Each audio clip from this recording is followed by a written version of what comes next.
Throughout the almost 200 years of its existence, many experts have shared their opinions on the territorial dispute between Belize and Guatemala. And on Friday, October 19th, in Mexico City, we had an opportunity to hear from Carlos Bernal, professor of international law at the Instituto Tecnológico Autónomo México, ITAM. An accomplished lawyer, Bernal has served Mexico in numerous capacities. In particular, he served as a legal advisor in the case concerning Avina and the other Mexican nationals, a case between the United States of America and Mexico, which was heard before the International Court of Justice and won by Mexico. Additionally, he studied at the Hague Academy of International Law.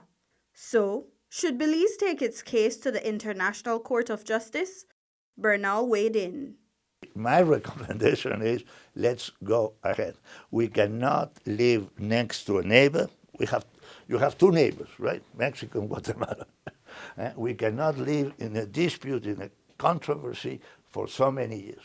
You have to settle the issue. It's very important, I think, to settle the issue, because the worst that can happen is to live all your life with a dispute on your back.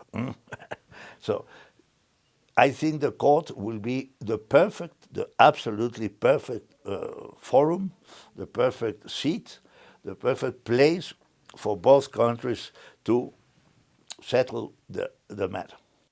If Belizeans vote yes to going to the ICJ in April 2019, along with Guatemala, the country would give jurisdiction to the International Court to settle the matter.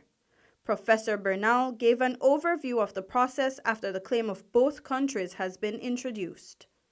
The judge, in accordance or with the agreement of the parties, says, how about Belize, you have 8 months to introduce your, what they call, memorial.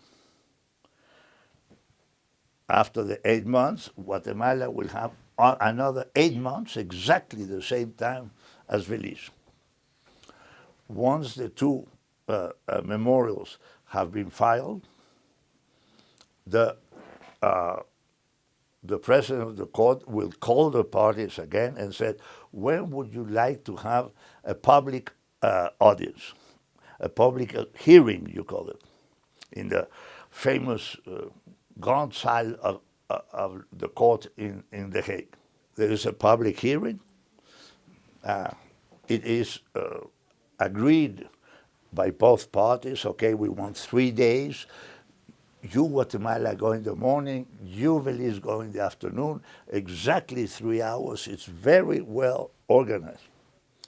The languages are English and French. The president of the court will say, all right, the trial, it's over.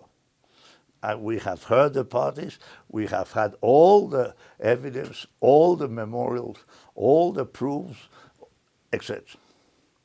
And they retire. And it takes a year, 2 years for the judgment.